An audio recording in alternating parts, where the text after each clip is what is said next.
मादरी ज़बानों के हवाले नाल दसनो जी बिस्मिल्लाह। मादरी ज़ुबाना का मसला जो मेरे नज़दीक पूरी दुनिया का कानून कायदा मौजूद है कि तुहाडी एजुकेशन उदा तनासब वधदा है माँ बोलियां च। रूस, चीन, जापान सब पासे चले जाओ, ईवन ए नाल तुहाडे सिखे गए वो गुरमुखी जिहड़ा है वो जुबान नहीं हैगी।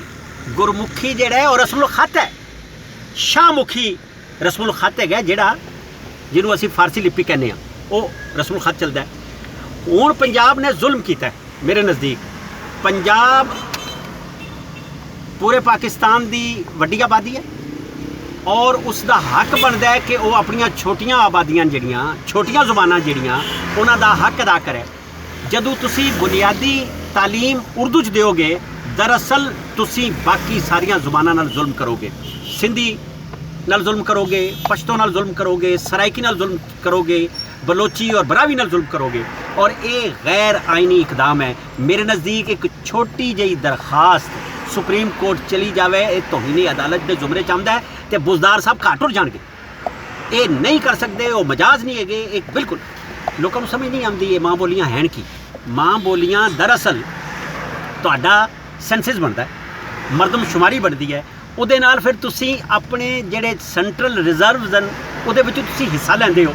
जदों तुसी साजिश के तहत अपनी तादाद घटाते हो, गेम करते हो। साड़ियाँ हुण जनानियां वो झलियाँ मतलब सराइकड़ा होवन या पंजाबड़ा होन, वो अपनी माँ बोली उर्दू लिखानी शुरू कर देती, कौमी ज़बान उर्दू लिखानी। बई कदों तुहाडी वो ज़बान हैगी है। मेरे नज़दीक पाकिस्तान विच अपनियां जिहड़ियां उहदियां अक्सरीतां जिहड़ियां मरदमशुमारी है, जिहड़ा उन्हां दा सेंसस है, उहदे मुताबिक उन्हां नूं जगह मिलनी चाहिए है हर किसी नूं। ओ मेरे नज़दीक जदों माँ बोली तहरीक की मैं गल करना, मेरा मकसद ये होंदा है कि सिंध सिंधियां दा, पंजाब पंजाबियां दा, बलोचियां दा, जुल लिसानी भी हैं सूबे। मतलब सिंध च दो ज़बानां चलदियां पियां, पंजाब च दो ज़बानां चलदियां, एक सराइकी एक पंजाबी है। इस तरह ही बलोच च दो ज़बानां चलदियां पियां। इस तरह खैबर पख्तूनख्वा च एक ही बकवास है खैबर पख्तूनख्वा, मैनूं नहीं समझ आई। पख्तूनख्वा है भाई। हुण तुसीं ये देख लो तनासब, हुण फाटा जदों शामिल होंदा है तो पख्तूनख्वा तो वड्डा सारा हो गया तो हुण सूबा बनता है। मेरे नज़दीक लिसानी और सकाफती बुनियादां ते दोबारा तो सूबा बंदियां होनियां चाहिए। ये कोई जुल्म नहीं है। तुहाडे नाल इंडिया गया, उन्हें कितने किया, कोई जुल्म नहीं है। अपनी गल करना, किसी के खिलाफ गल करना नहीं होंदा। मेरे नज़दीक दोबारा तो इस सारे मामले को तुसीं देखो और तुहानूं नवीं सूबा बंदियां करनियां चाहिए। हज़ारा पटवार एक सूबा बनता है, सराइकी एक सूबा बनता है पूरे का पूरा, बहावलपुर एक अपना बखरा सूबा मौजूद है जिन्हां दियां ज़ुबानां। और मेरे नज़दीक तुसीं ये मुहब्बत करोगे उन्हां लोकां नाल, तुसीं बाहर चले जाओ। जदों बाहर होंदे हो सराइकी बोलण वाला लभ जांदा तो की हाल होंदा तुहाडा, निहाल हो जांदे हो। पंजाबी बोलण वाला लभ जांदा निहाल हो जांदे हो। ईवन उर्दू बोलण वाला लभ जांदा तो निहाल हो जांदे हो। गल की है, माँ बोली, खुशबू, अपना रंग, अपनी रोशनी हर बंदे नूं चंगी लगती है। मेरे नज़दीक दोबारा तू एक कमीनापन जिहड़ा ना छड्ड दिओ, जहालत नहीं करो, तुसीं अपनी ज़ुबान की गल करो।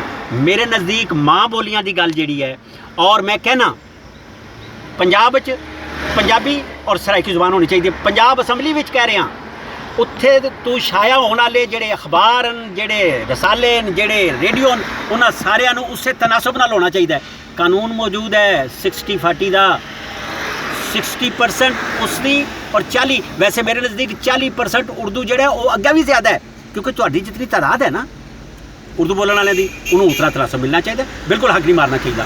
जितनी तादाद है सराइकियां की, उन्होंने उतना सराइका मिलना चाहिए। हुण मैनूं दसो कोई तुक है कि तुसी जिहड़ा मुल्तान च वो तुसी पंजाबी बोलते रहो, क्यों भाई? वजह उर्दू क्यों बोलो, वजह दसो ना। पंजाब असैंबली च पंजाबी और सराइकी होनी चाहिए बिल्कुल स्ट्रेट। खैबर पख्तूनख्वा च हिंद को और पश्तो होनी चाहिए।